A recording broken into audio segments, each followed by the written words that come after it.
The bustling terminal fell silent in Officer Sarah Chen's mind the moment she saw it. A little girl in a yellow backpack, no more than 7 years old, standing frozen at the security checkpoint. Her lips didn't move. Her hand didn't wave. But her fingers formed a shape Sarah had only seen in training videos. A gesture so small most people would miss it. The girl's eyes locked on a Titan, Sarah's German shepherd partner, with an intensity that made the air feel heavy. Titan's ears shot forward. His body went rigid. And then he did something he'd never done in 4 years of service. He lunged toward the child with a guttural whine that echoed through the terminal like a warning bell. The man gripping the girl's shoulder smiled at nearby travelers, but his knuckles were white against her coat. Sarah's heart dropped into her stomach. Something was catastrophically wrong. Before we start, make sure to like, share, and subscribe. It means more than you know. And I'm curious, where are you watching from?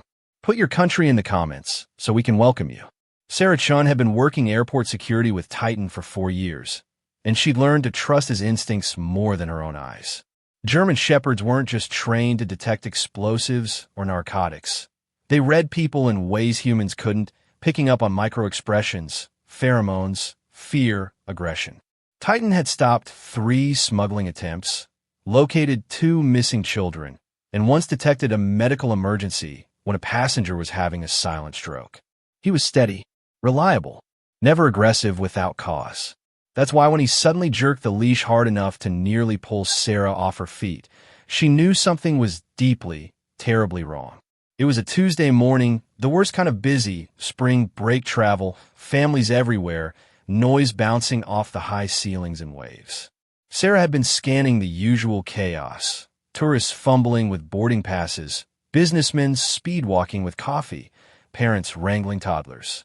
Just another shift. Then she saw the little girl. She stood at the security conveyor belt, small and still in the river of rushing bodies. She wore a bright yellow backpack covered in cartoon butterflies, jeans, white sneakers. Her brown hair was pulled into 2 pigtails tied with blue ribbons. She looked like 1,000 other kids passing through the airport that day. Except for her eyes. Her eyes were enormous, dark, and locked directly on a Titan. Not in the way kids usually looked at police dogs, excited, curious, wanting to pet them. This was different, focused, desperate. Sarah felt a chill crawl up her spine. The man beside the girl was tall, mid-40s, wearing khakis and a polo shirt. Clean cut, casual traveler. He had one hand resting on the girl's shoulder, guiding her forward through the line. He smiled at the TSA agent checking IDs. Everything about him screamed normal. Forgettable. But the girl's body language screamed something else entirely. She was stiff, too still. Her free hand, her left hand, hung at her side, and as Sarah watched, the girl's fingers moved. Thumb tucked in a palm, for fingers extended, then folded down over the thumb. It lasted 2 seconds, maybe less. Sarah's breath caught. That signal. She'd seen it in a department training video 6 months ago. A viral campaign teaching children a silent distress gesture they could use on video calls or in public when they couldn't speak. Thumb in, fingers over. Help me. I'm in danger. Most officers had watched the video and filed it away as good to know but unlikely to ever see. Sarah had never expected to witness it in real life. But there it was. Titan saw it too. Or maybe he felt the girl's terror radiating off her in waves only he could sense. His entire body coiled like a spring. A low, rumbling growl started deep in his chest. A sound Sarah had only heard twice before, both times right before he'd taken down a suspect. Titan, easy, Sarah murmured, but her pulse was hammering now. The girl's eyes hadn't left the dog. She wasn't looking at Sarah. She was looking at Titan like he was the only lifeline in a drowning ocean. The man's hand tightened on her shoulder. The girl flinched. Sarah's instinct screamed. She keyed her radio. Control, this is Chun at checkpoint 4. Possible code yellow. Need backup, quiet approach. Code yellow. Potential child in distress. Titan whined, a sharp, insistent sound, and pulled toward the girl again. Sarah held him back, but barely. Every muscle in the dog's body was screaming to go to that child. The TSA agent waved the man and girl for the metal detector. They passed. No alarms. The man picked up a small carry-on from the conveyor belt, still smiling. He started walking toward the gates, hands still clamped on the girl's shoulder. Sarah made a split-second decision. Tighten, seek. She let the leash out and Titan bolted. Not in attack mode. Sarah kept him controlled, but with purpose, weaving between travelers with the precision of a missile. He reached the man and girl in seconds, positioning himself directly in their path. The man stopped, startled. Titan sat, staring up at the girl, and let out a soft whine. The girl's face crumpled. Tears spilled down her cheeks. Her mouth opened like she wanted to scream, but no sound came out. The man's smile faltered. Officer, is there a problem?" Sarah was already there, adrenaline sharpening every sense. Up close, she noticed more. The girl's wrist had a faint bruise, yellowing at the edges. Her yellow backpack was unzipped slightly, and Sarah glimpsed a stuffed bunny inside. Old, worn, clutched like a comfort object. "Just a routine check, sir," Sarah said calmly. "Can I see your boarding passes and ID?" "Of course." The man's voice was smooth. Too smooth. He reached into his pocket and handed over 2 boarding passes and a driver's license. Daniel Brennan. Destination, Miami. 2 seats, 1 adult, 1 child. Sarah glanced at the girl's boarding pass. "Name, Emma Brennan. Is this your daughter?" Sarah asked, watching his face carefully. "Family friend," he said easily. "Her parents asked me to take her down to visit her grandparents. They're dealing with a work emergency and couldn't make the trip." Plausible. Happen all the time. But Sarah's gut twisted. She looked down at the girl, Emma. "Sweetheart, is this man a friend of your family?" Emma's eyes darted to the man. He squeezed her shoulder gently, almost affectionately. But Sarah saw the girl's entire body go rigid. Emma nodded, but her hand, hidden against her side, made the signal again. Thumb in, fingers over. Titan barked. Sharp, loud, heads turned. The man's jaw tightened for a fraction of a second before the smile returned. "I don't know what's gotten into your dog, officer, but we really need to catch our flight. Sir, I'm going to need you to step aside for a moment." Sarah's voice was steel now. "This is ridiculous. Step aside. Now." Backup arrived. 2 officers, Jake Morales and Linda Tran, approached quickly. Sarah didn't take her eyes off the man. "Jake, run his ID. Full check. Linda, I need you to talk to the girl. Separately." The man's mask cracked. "You can't separate us without cause." "I have cause," Sarah said quietly. The child signaled distress. "That's enough." For the first time, real anger flashed across Daniel Brennan's face. "She's fine. Tell them, Emma." Emma was shaking now. Linda knelt beside her gently, speaking in a soft voice, while Jake escorted the man a few feet away. Titan stayed glued to Emma's side, pressing against her leg. The girl's small hand reached down and buried itself in his fur. Linda looked up at Sarah after 2 minutes. Her face was pale. She mouthed 2 words, "Not safe." Sarah's heart slammed against her ribs. Jake's radio crackled. "Chin, we've got a hit. Brennan has an active restraining order. Filed 3 weeks ago by Jennifer and Michael Hartman. He's prohibited from contacting them or their daughter." The air turned to ice. Sarah looked at the girl. "Emma, is your last name Hartman?" The girl nodded, tears streaming. Daniel Brennan's face went blank. Then he ran. Chaos erupted in the terminal like a shockwave. Daniel Brennan shoved past a family with a stroller, sending bags scattering across the polished floor, and sprinted toward the nearest gate corridor. Travelers shouted. Children screamed. Sarah's radio exploded with voices. "Runner at checkpoint 4. Suspect heading toward Concourse B. Lock down exits." But Sarah wasn't chasing him. Her instincts, honed by years on the force, told her the most important thing right now wasn't catching Brennan. It was protecting Emma.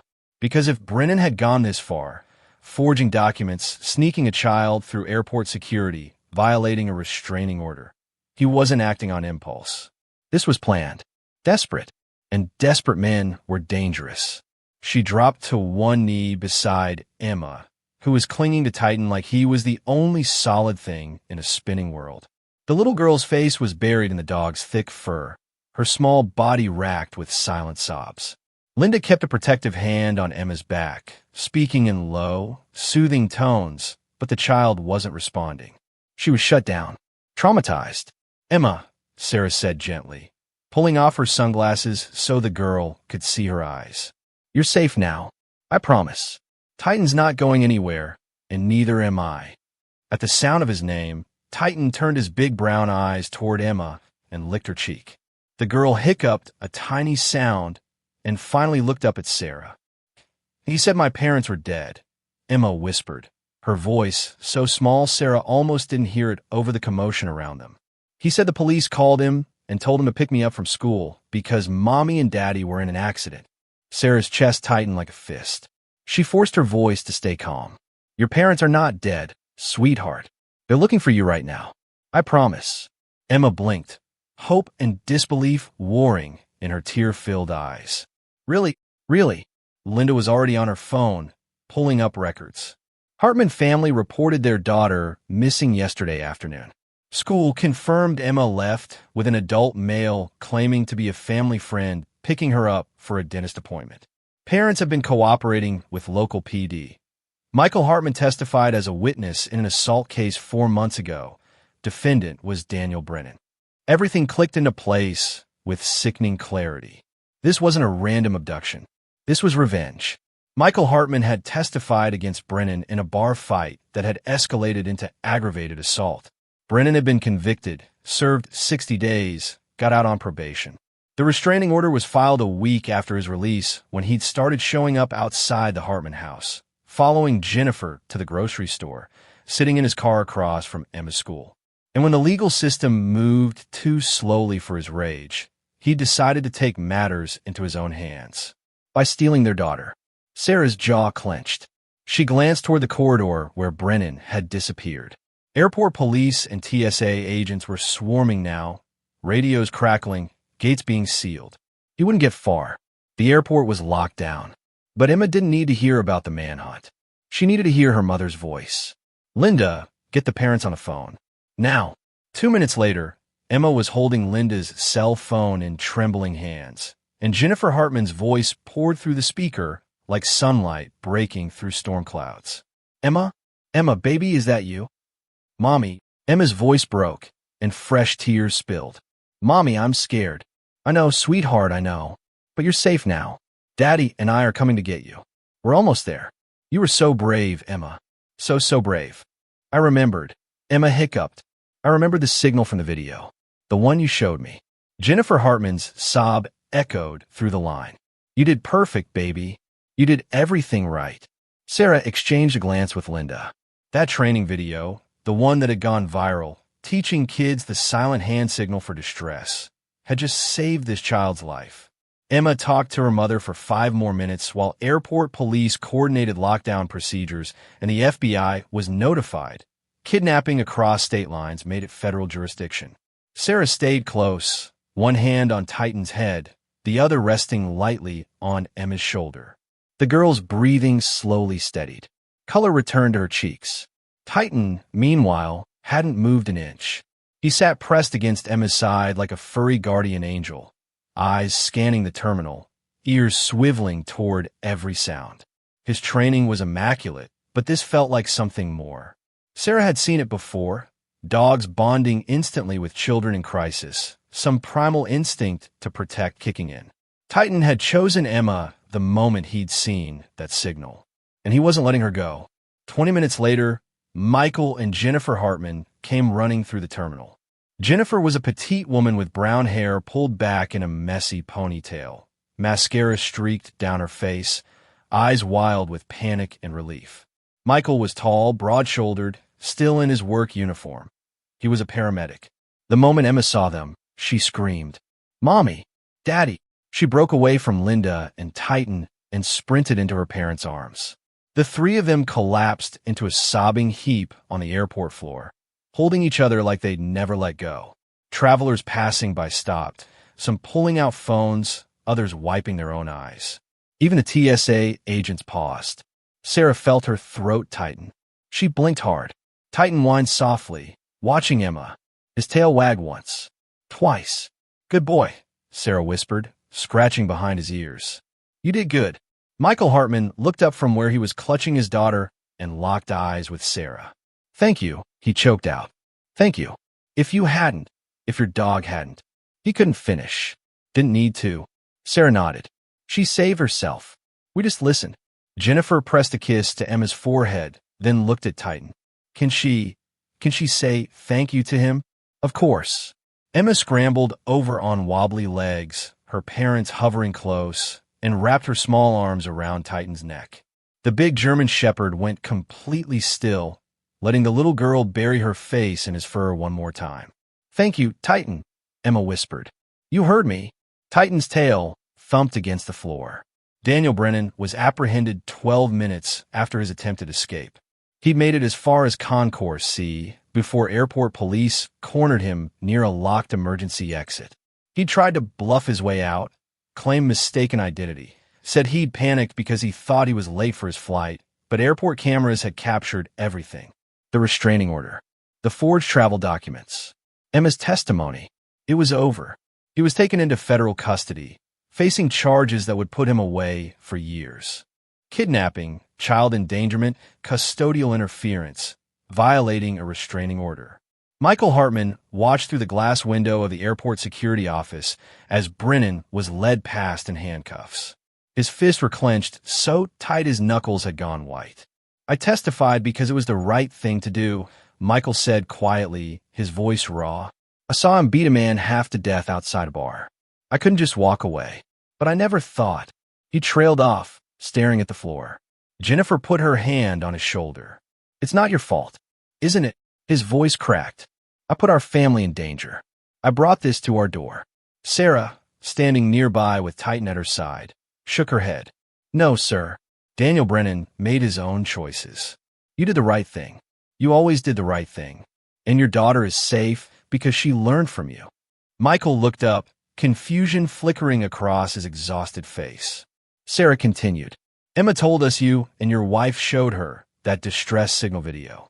You taught her what to do if she was ever in trouble and couldn't speak. You prepared her, and when the worst happened, she remembered. That's because of you. Jennifer's eyes filled again. We watched that video together one night after dinner.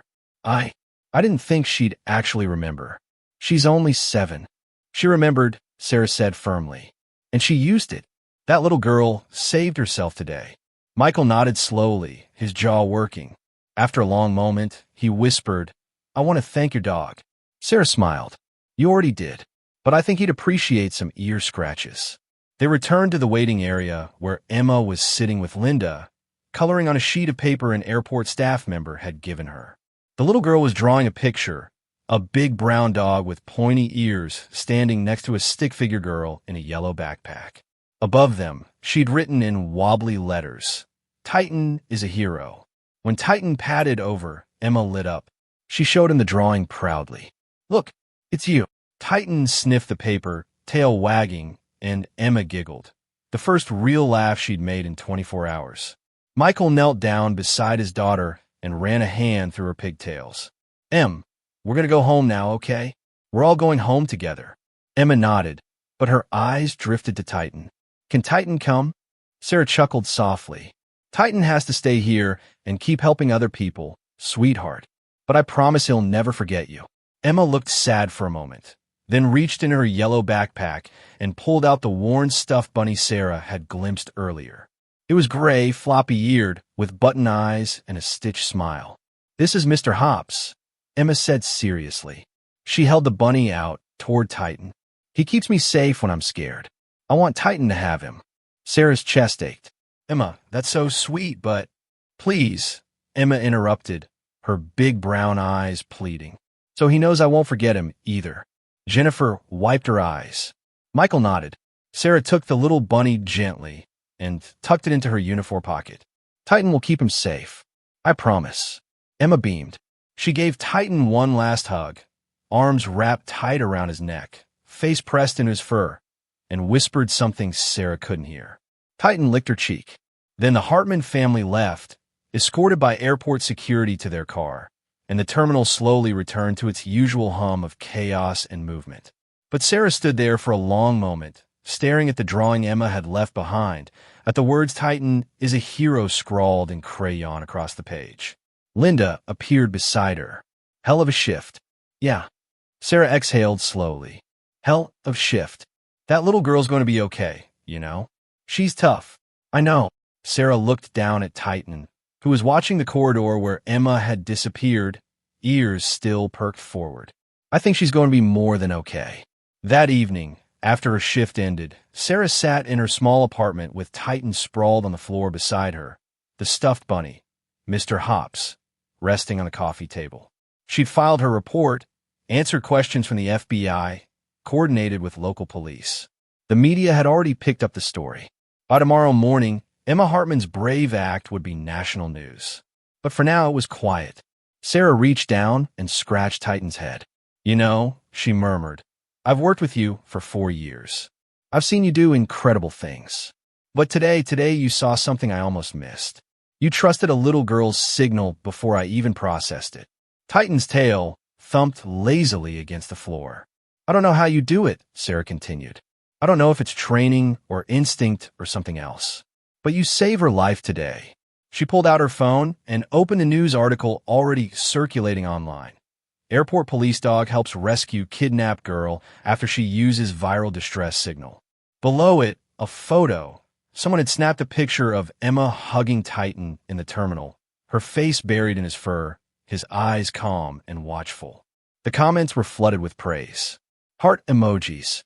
People tagging friends, sharing the story. Parents saying they were teaching their own children the signal. One comment stood out. This is why we teach our kids these things.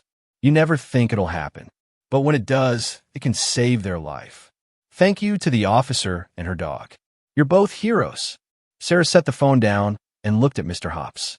Guess you got a new job, buddy, she said to the bunny. You're Titan's partner now. Titan snorted in his sleep. Sarah smiled. 3 weeks later, Sarah received a package at the station. It was a large yellow envelope, addressed to Officer Sarah Chun and K-9 Titan in careful handwriting. Inside was a folded piece of construction paper, another drawing, this one more detailed. Emma had drawn Titan again, but this time he was wearing a cape and a medal. Beside him stood a girl with pigtails holding a sign that read, You are the best dog in the world. There was also a letter. Sarah unfolded it, and her throat tightened as she read. Dear Officer Chun and Titan, my name is Emma, and I am 7 years old. My mommy is helping me write this letter because I want to say thank you again. You saved me when I was really scared. I didn't think anyone would see my hand signal, but Titan saw it. He knew I needed help. Mommy says dogs are special because they can feel when people are sad or scared, and they want to help. Titan is the most special dog I ever met. I miss him a lot. I hope Mr. Hops is keeping him safe like he kept me safe. I'm doing better now. I still have bad dreams sometimes, but Mommy and Daddy got me a puppy. His name is Scout, and he is brown like Titan, but much smaller. He sleeps in my bed, and when I have bad dreams, he licks my face, and I feel better. I showed all my friends at school the video about the hand signal. My teacher showed it to the whole class. Now everyone knows what to do if they are in trouble. Maybe Titan can help more kids like me. Thank you for being a hero. I will never forget you. Love, Emma Hartman. P.S. Mommy says you can visit us anytime. We have cookies. Sarah read the letter twice, then folded it carefully and tucked it in her locker. She didn't trust herself to speak. Her chest felt tight with an emotion she couldn't quite name. Pride, relief, something deeper.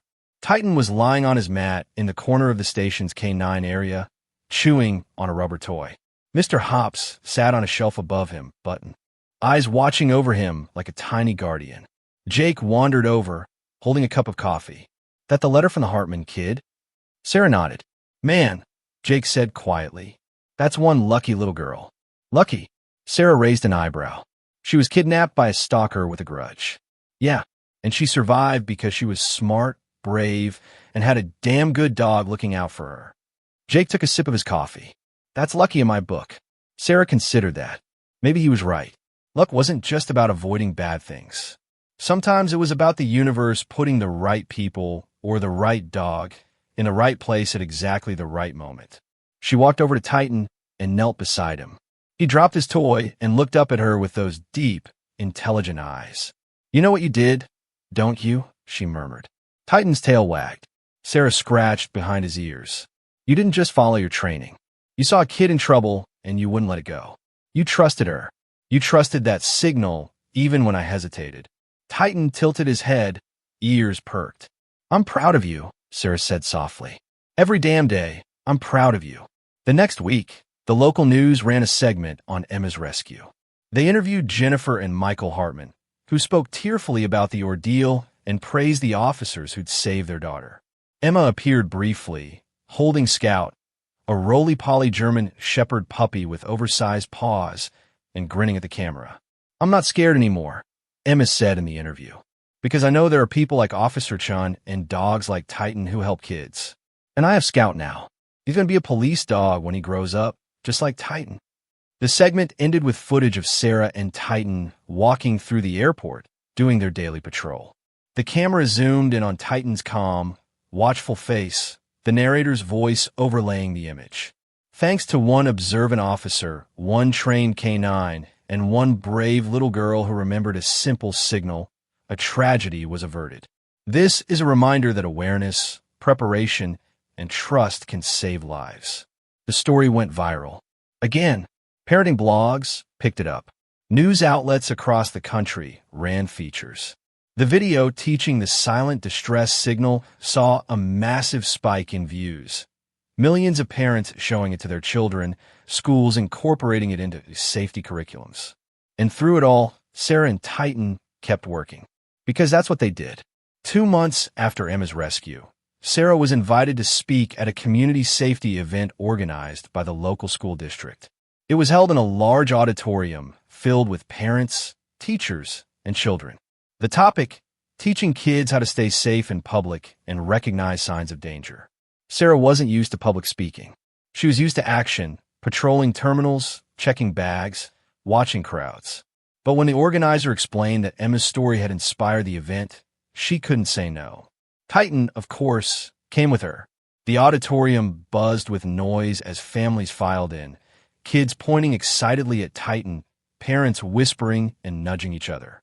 Sarah stood backstage, hands sweating, going over her notes for the 10th time. "You'll do great," Linda said, appearing beside her with an encouraging smile. Linda had been invited too, along with Jake.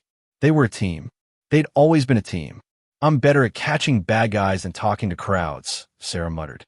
"Then just tell them the truth. Tell them about Emma." The lights dimmed. The organizer introduced Sarah. Applause filled the room. Sarah walked onto the stage with Titan at her side, and the clapping grew louder. Some of the kids in the front rows gasped and pointed at the big German shepherd. Sarah took a breath and began. She told Emma's story, slowly, carefully, leaving out the most traumatic details, but emphasizing the important parts. The signal, Titan's reaction, the training that had prepared both the dog and the child for that moment. She talked about awareness, about trusting your instincts, about teaching children that it's okay to ask for help. Emma was brave, Sarah said, her voice steady. But she was also prepared. Her parents had taken the time to show her that distress signal. They talked to her about what to do if she ever felt unsafe. And when the worst happened, she didn't freeze. She acted. She paused, looking out at the rows of families. Parents holding their children close. Teachers leaning forward, listening intently. "You don't want to scare your kids," Sarah continued. "But you do need to prepare them. Show them the signal. Talk to them about strangers, about trusting their gut, about finding safe adults, police officers, teachers, store employees, if they need help. Those conversations can save lives."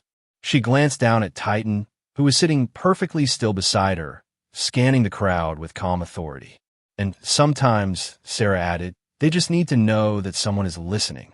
Someone is watching. Someone sees them." She finished her speech to another round of applause. Parents approached afterward, thanking her, asking questions, some wiping tears. Teachers asked for resources they could use in their classrooms. Kids lined up to meet Titan, who accepted their pats and giggles with patient dignity. And then, near the back of the line, Sarah saw a familiar face. Emma Hartman stood with her parents, holding Scout on a leash. The puppy yapped excitedly at the sight of Titan. Emma's eyes went wide. Titan! She ran forward, her parents right behind her, and dropped to her knees in front of the big dog. Titan's tail wagged furiously. He licked her face, and Emma laughed, the sound bright and clear. I missed you, Emma said, burying her face in his fur. Sarah crouched down beside them. Hey, Emma. Hi, Officer Chun. Emma beamed. Did you get my letter? I did. It's in my locker. I look at it every day. Emma's smile grew impossibly wider. She pointed at Scout, who was straining at the leash, desperate to get closer to Titan. This is Scout. He's going to be a police dog when he grows up. Sarah grinned. I bet he will. Jennifer and Michael stepped forward, both looking healthier than they had 2 months ago. The haunted look in their eyes had faded, replaced by something softer. Relief. Gratitude. We wanted to come, Jennifer said. When we heard you were speaking, we had to be here. How's Emma doing? Sarah asked quietly.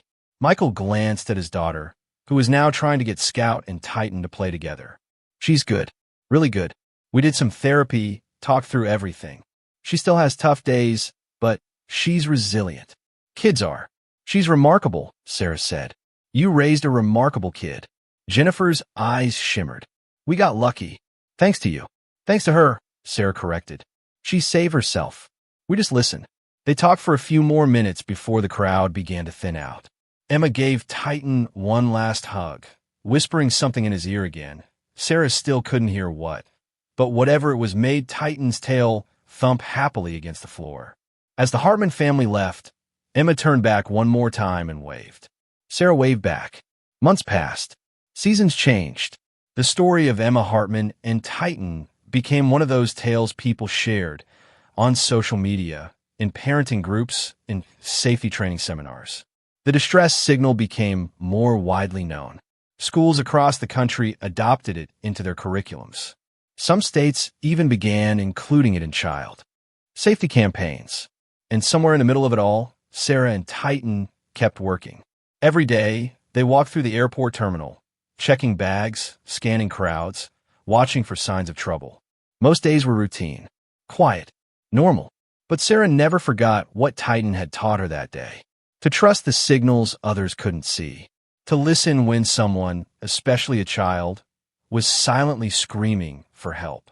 To act, even when the evidence was just a feeling, a gesture, a dog's insistence.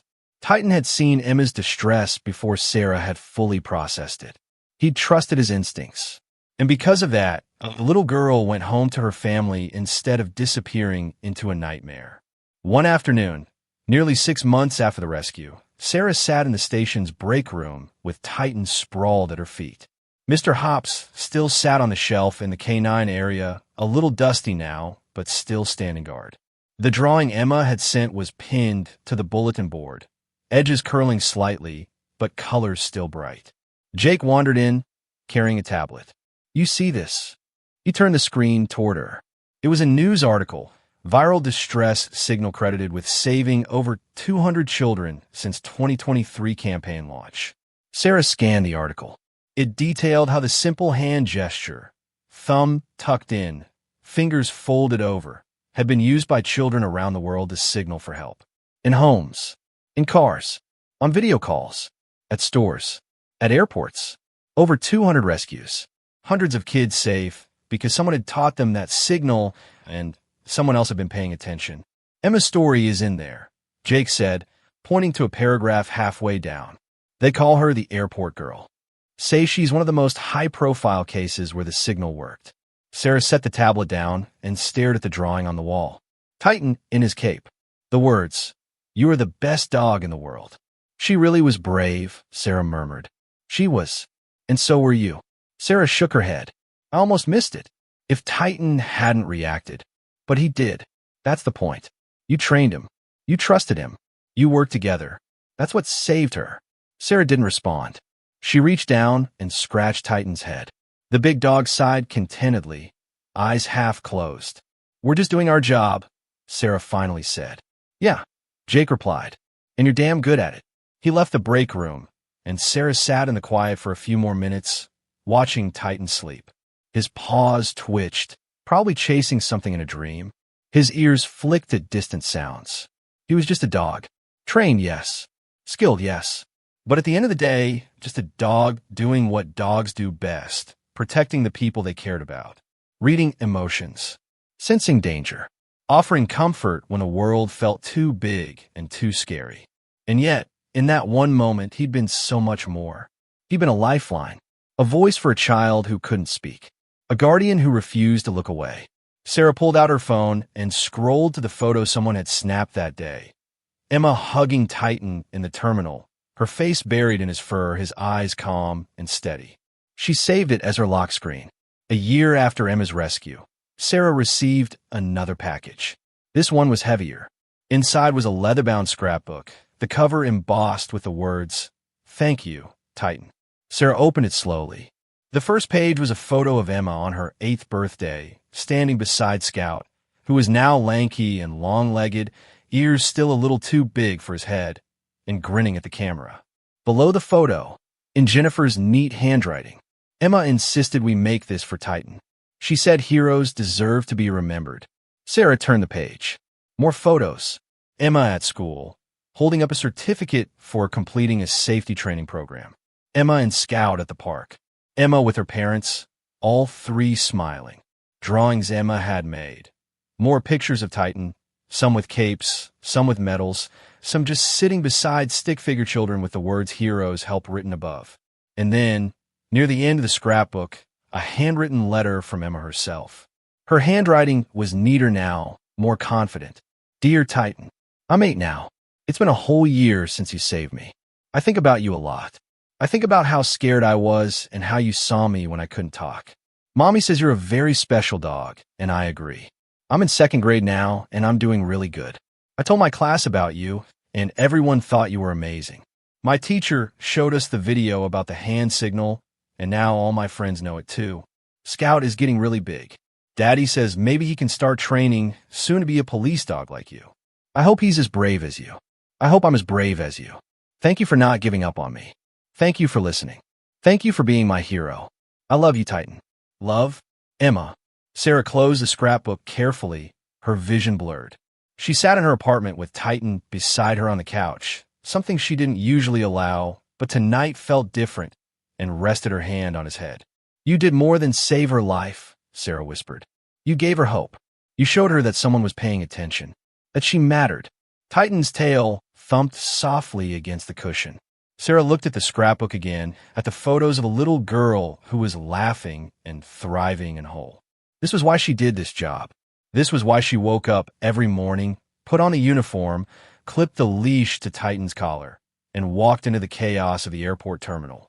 Because sometimes, just sometimes, you gotta be the person who listened. The one who saw the signal in the noise. The one who stopped the worst thing from happening. And sometimes, you got a letter from an 8-year-old girl who wanted you to know you were her hero. Sarah picked up her phone and sent a text to Jennifer Hartman. "Thank you for the scrapbook. Titan loved it. So did I. Give Emma a hug from both of us." The response came a minute later. "She'll be thrilled. You'll always be part of our family. Thank you for everything." Sarah set the phone down and pulled Titan closer. He rested his big head on her lap, eyes drifting shut. "Good boy," Sarah murmured. "Best boy." Outside, the city hummed with life. Somewhere, families were traveling. Kids were laughing. People were living their ordinary, beautiful lives, unaware of the silent signals happening all around them, the small gestures that meant everything. But Sarah knew. Titan knew. And somewhere out there, a little girl with pigtails and a yellow backpack was sleeping soundly, dreaming of dogs with capes and a world where someone was always watching, always listening, always ready to help. In a world that often feels too big and too scary, it's easy to believe no one is paying attention. That cries for help go unheard. That small voices get lost in the noise. But this story is a reminder. Someone is always listening. Sometimes it's a trained police officer. Sometimes it's a vigilant stranger. And sometimes, just sometimes, it's a German shepherd with sharp ears and a heart that refuses to look away. Emma Hartman's courage saved her life. But it was Titan's instinct, Sarah's trust, and a simple hand signal shared by millions that turned that courage into rescue. Teach your children the signal. Trust your instincts. Pay attention to the small moments, the quiet gestures, the times when someone can't speak but is screaming for help in every other way. Because heroes aren't always loud. Sometimes they're a little girl with pigtails. Sometimes they're a dog who won't stop pulling toward a stranger. And sometimes they're you, watching, listening, ready to act when it matters most. Never underestimate the power of paying attention. It might just save a life.